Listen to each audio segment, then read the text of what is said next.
నేను ఒక రైతుని. ఓకే అన్న, రైతు అంటున్నాయి కదా, మనం ఎలుకల్ని పొలంలోనే చూస్తాం కదా. నేను జగన్మోహన్ రెడ్డి గారు ప్యాలెస్లో ఎలుకలు పట్టడానికి 1,34,00,00,000 పెట్టి ఎలుకలు పట్టడానికి పెట్టారు కదా, దాన్ని మీ ఉద్దేశం ఏంటి? నాకు తెలిసి ఎలుకలు పట్టడం కన్నా భూములు అన్నీ ఆక్రమించారు, లేకపోతే ఈ విధమైనటువంటి పేదలకు కానీ ఎవరికైనా ఇబ్బంది పెట్టారో ఆ టైప్ ఆఫ్ దానికోసం ఖర్చు పెడితే బాగుండేది. ఎందుకంటే ఎలుకలు వాటి జీవనోపాధి కోసం సందర్భంగా వస్తుంటాయి పోతుంటాయి. ఎలుకలను కంట్రోల్ చేయొచ్చు కానీ వీళ్ళని కంట్రోల్ చేయడం కష్టం కదా. మరి ఎందుకంటే ఇప్పుడు ప్రభుత్వం మారింది. మరి లోకేష్ గారు ఒకటే మాట చెప్పారు, గౌరవనీయులైనటువంటి మంత్రి గారు. ఎందుకంటే ఒక రెడ్ బుక్లో వీళ్ళందరి పేర్లు రాయడం జరుగుతుందని చెప్పడం జరిగింది. ఆ విధంగా ఆ దిశగా ఖచ్చితంగా వర్క్ జరుగుతుందని మేము అందరం ఆశపడతా ఉన్నాం. అన్న ఏంటన్నా రెడ్ బుక్ పేరుతో రాష్ట్రం మొత్తాన్ని అల్లకల్లోలం చేస్తుందని చెప్పి వైసీపీలో ఆరోపిస్తున్నారు కదా, దానికి మీరేం? అది చాలా తప్పండి. ఎందుకంటే వాళ్ళకి వేరే వార్త ఏం లేదు కాబట్టి ఇది ఒక వార్తగా పెట్టడం తప్ప ఏం లేదు. ఎందుకంటే మనం గుర్తుపెట్టుకోవడం తప్పే ఉంది. పలానా వాళ్ళకి అప్పు ఇవ్వాలి, అప్పు గుర్తుపెట్టుకోవద్దా, అప్పు రాసుకోవద్దా? అది రాసుకోకపోతే మరి ఆ అప్పు చెల్లించకపోతే అది ఇంకా అదేదో సినిమాలు అన్నట్టు అప్పు తీర్చకపోతే లావ్ అయిపోతామని ఏదో సినిమా డైలాగ్ ఉంది, ఆ విధంగా అయిపోతామని లోకేష్ బాబు గారు మరి ముందుగానే చెప్పడం జరిగింది. అనండి రాష్ట్రపతి పాలన కావాలని చెప్పి కూడా జగన్మోహన్ ఢిల్లీ వెళ్ళి ధర్నా చేశారు కదా, దాన్ని ఏ విధంగా? ఢిల్లీ వెళ్ళి ధర్నా చేయడం కన్నా అమరావతిలో ఉన్నటువంటి అసెంబ్లీకి వచ్చి ఆ బాధ ఏదో ఇక్కడ చెప్పొచ్చు కదా. చాలామందికి వాస్తవంగా ఇంతమంది చచ్చిపోయారు అంటున్నారు. అంతమంది చచ్చిపోయినప్పుడు నిజం చెప్పాలంటే ఈ రోజున మరి పరిస్థితులు ఎట్లా ఉన్నాయో చూడండి. నిన్న వినుకొండలో జరిగినటువంటి పెద్ద మర్డర్ ఉంది, మీ అందరికీ తెలుసు, అది స్టేట్ వార్త అయింది. అది ఆ వినుకొండలో జరిగినటువంటి మర్డర్లో పలానా వ్యక్తులు అన్నారు, ఇప్పటికీ 14 మందిని అరెస్ట్ చేశారు. ఎక్కడ కూడా ఉపేక్షించే సందర్భం లేదు. మరి అట్లాంటి సందర్భం ఉన్నప్పుడు మరి ఎవరెవరు ఎక్కడెక్కడ ఎవరెవరు చనిపోయారో మరి ఒక స్టేట్మెంట్లో ఒకటి ఇవ్వచ్చు కదా. గౌరవనీయులైనటువంటి హోంశాఖ మంత్రి గారు మరి చెప్పారు కదా, మీకు ఆ పేర్లేవో ఇస్తే వాటిని మేము టేకప్ చేస్తాం, చూస్తాం, నిజంగా నేరస్తులు అయితే వాళ్ళని తీసుకొచ్చి లోపలేస్తామని కూడా చెప్పారు కదా. 36 మందిని చంపేశారని చెప్పి కూడా వైసీపీ ఆరోపిస్తున్నారు. చంద్రబాబు గారు దాని ధీటుగా ఆ పేర్లు చెప్పడం మేము చూస్తామని కూడా చెప్పారు కదా, దాన్ని ఏ విధంగా చూడొచ్చు? చెప్పలేకనే మాట చేయటం ఎందుకు, గుట్టగాల్చి నెత్తినేయటం పెద్ద విషయం ఉంది. ఊరికి అట్ట వేయటం అది పెద్ద, వాళ్ళకి ఏ వార్తలు లేక ఇట్లాంటి వార్తలు చేయటం అనేది కామన్ ఈజీ పని. వాళ్ళకి ప్రస్తుతానికి పనేం లేదు. అన్ని ఎక్కడ స్టేట్లో ఉన్నటువంటి వైసీపీ కార్యాలన్నీ కూడా మూతలు పెట్టడం 1 by 1 జరుగుతూ ఉంది. వాళ్ళు కూడా అది హోటల్కోనో లేకపోతే ఏదో చిన్న మరి కిచిడి హోటల్స్కో ఉపయోగించుకుంటున్నారు తప్ప వేరే కాదు. కాబట్టి ఇవన్నీ 1 by 1 ఆల్రెడీ మూతలు పడతా ఉన్నాయి. పరిస్థితులు దారుణంగా ఉన్నాయని 2-3 నెలల్లోనే తెలిసిపోద్ది. అందరూ కూడా ఎవరు అక్కడ నిలబడే పరిస్థితులు అయితే లేరు. అన్న లక్ష్మీభారతి మాట్లాడుతున్నారు కదా, రాష్ట్రంలో 5 సంవత్సరాల పాలన కూడా జగన్మోహన్ రెడ్డిది స్వర్ణంలా గడిచింది. చంద్రబాబు 50 రోజుల పరిపాలనలో రాక్షస పాలన నడుస్తుందని చెప్పి కూడా మాట్లాడుతున్నారు కదా, దాన్ని ఏ విధంగా చూడొచ్చు? గౌరవనీయులైనటువంటి లక్ష్మీభారతి గారంటే మాకు ఎంతో అభిమానం. కానీ ఆమె ఏంటంటే ఇక ఇటువైపు రాలేక అటు సానుభూతి మాట్లాడలేక ముసలి కన్నీరు కారుస్తూ మాట్లాడేటువంటి సందర్భం. మరి ఆ మాటలను ఎవరు పరిగణలోకి అయితే తీసుకోరు. అది ఆ మాటల్లో వాస్తవాలు ఉండవు కాబట్టి అవి ఎవరు సీరియస్గా తీసుకోరు. వాస్తవాలు అంటే సీరియస్గా తీసుకుంటారు. ఈ రోజున సూపర్ 6 పథకాలతో రాష్ట్రాన్ని మొత్తం అప్పుల పాలు చేశారని చెప్పి కూడా మాట్లాడుతున్నారు కదా. చెప్పటం ఇదేనండి. ఇప్పుడు అది అప్పు జరిగింది ఎందుకు జరుగుద్ది?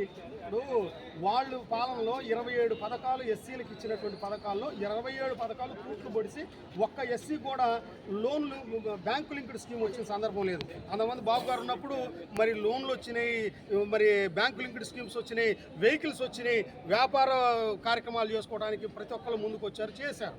మరి ఆ సందర్భంలో 27 పథకాలు పోయినాయి కదా. ఇది విదేశీ విద్య కానివ్వండి, మరి పేర్లు మార్చడం, కొద్దిగా అంబేద్కర్ గారి పేరు తీసేసి ఇంకోటి పెట్టడం కానీ ఇట్లాంటివన్నీ జరిగినాయి. ఇవన్నీ కేవలం ఒక నియంత పాలనకి సాదృశ్యమైనటువంటి పరిస్థితి అని మనకు అర్థమవుతా ఉంది కాబట్టి గట్టి బుద్ధి చెప్పారు.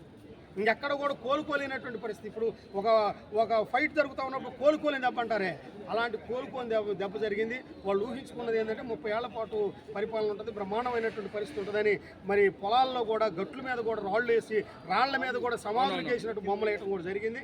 కానీ అలాంటి పరిస్థితి అయితే ఇప్పుడు మొత్తం వాటిని పీకేయడం జరుగుతుంది. 100 కోట్లు పేద ప్రజల యొక్క సొమ్ము, ట్యాక్సుల రూపంలో కట్టినటువంటి సొమ్ము 100 కోట్ల రూపాయలు వేస్ట్ చేసి ఇంకా అప్పులు పాలు చేసింది అప్పుడు. అంతేగాని ఇప్పుడు కాదు. అన్నీ చూసుకొని ఏది పాసిబుల్లో ఏది కాదు. ఎందుకంటే విజన్ ఉన్నటువంటి వ్యక్తి గౌరవనీయులైనటువంటి నారా చంద్రబాబు నాయుడు గారు. విజన్ ఉన్నటువంటి వ్యక్తి, అన్నీ తెలిసినటువంటి వ్యక్తి కాబట్టి ఆయన అనుభవంతోనే సంపదను సృష్టించేటువంటి తెలివితేటలు ఉన్నాయి కాబట్టి ఏ విధంగా ఎక్కడ చేయాలో, ఎక్కడ ఏ హామీ ఇవ్వాలో, హామీని ఎక్కడ నిలబెట్టుకోవాలని ఆయనకు తెలుసు. ఖచ్చితంగా ఈ ఆరోపణలన్నీ మరి ఏ ఆరోపణలు అది ఆధారాలు లేని ఆరోపణలని మనకు ముందుగానే అర్థమైపోతా ఉంది. అనేంటన్న ఈ రోజున విద్యా వ్యవస్థలో తీసుకొచ్చిన మార్పు ఏదైతే అంతకుముందు జగన్ ప్రభుత్వంలో ఉన్నప్పుడు జగనన్న గోరు ముద్ద అనే పథకాన్ని తీసి ఈ రోజున డొక్కా సీతమ్మ గారి పేరు పెట్టడం ఎంతవరకు బాగుంటుంది? ఏమండి, ఉత్తమమైనటువంటి వాళ్ళ పేర్లు పెట్టడం చాలా మంచిది.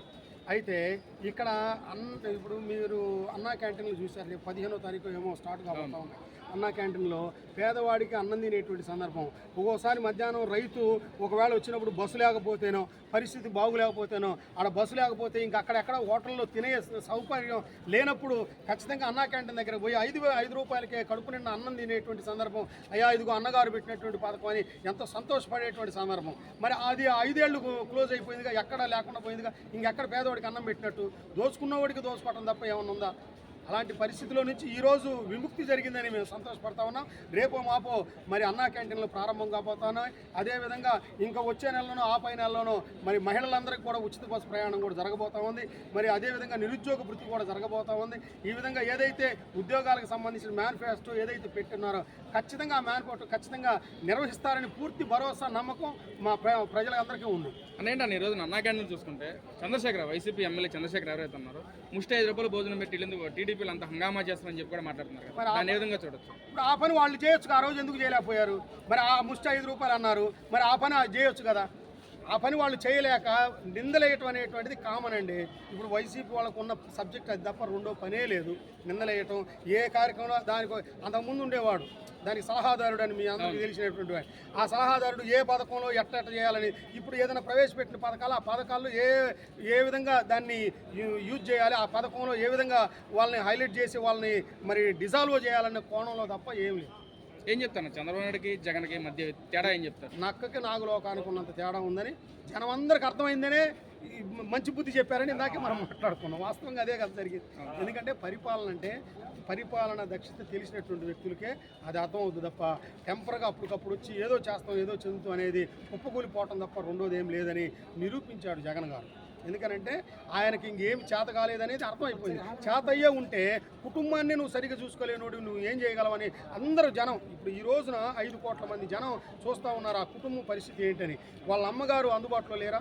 వాళ్ళ చెల్లెల గారికి నువ్వు నిజమైనటువంటి ఆడపడుచు అని నువ్వు గౌరవించలేకపోయావా? లేకపోతే ఆమె కోరుకున్నది ఏమో, ఇప్పుడు ఆమె ఏం కోరుకున్నది లేకపోతే కార్యక్రమం ఏందనేది కూడా చేయలేకపోయా. అంటే తోటి సహోదరికి కానీ తల్లికి కానీ కుటుంబంలో ఉన్నటువంటి బాబాయికి కానీ ఏమి న్యాయం చేయలేడు, రాష్ట్ర ప్రజలకు ఏమి న్యాయం చేస్తారు అనేది పూర్తిగా ప్రజలు నమ్మారు, విశ్వసించారు. కాబట్టి గట్టి బుద్ధి చెప్పారని, ఓటు ద్వారా గట్టి బుద్ధి చెప్పారని నేను నమ్ముతాను. అనేంటన్నా ప్రజలంతా బుద్ధి చెప్పినా సరే 11 సీట్లు ఇచ్చినా సరే వైసీపీ నాయకులు అంబటి రాంబాబు కానీ కొడాల నాని వీళ్ళందరూ మాట్లాడారు కదా, వాళ్ళకి ఏ విధంగా చూడొచ్చు అంటారు? ఇంకా ప్రెస్ మీట్లకు వచ్చి ముందు మాట్లాడుతూ ఉన్నారు. ఇంకా మాట్లాడే వాళ్ళు ముగ్గురే. ఇప్పుడు ప్రస్తుతానికి ఏంటంటే అందరూ వెళ్ళిపోయారు. గౌరవనీయులైన రోజా గారు వెళ్ళిపోయారు, కొడాల నాన్నగారు వాళ్ళంతా వెళ్ళిపోయారు. వాళ్ళు బయటికి రావట్లా. అంతకుముందన్న మరి జగన్ గారు పరదాలు కట్టుకుని అట్టట్టు వచ్చేది, ఆ పరదాలకు కూడా పరిస్థితి లేవు. ఇంకా ఆ పరిస్థితి జనంలోకి వచ్చి మాట్లాడే సందర్భం అయితే లేదండి. జనంలోకి వచ్చి మాట్లాడే సందర్భం అయితే వాళ్ళకి లేదు. వీళ్ళ 2 మాత్రమే మాట్లాడుతున్నారు.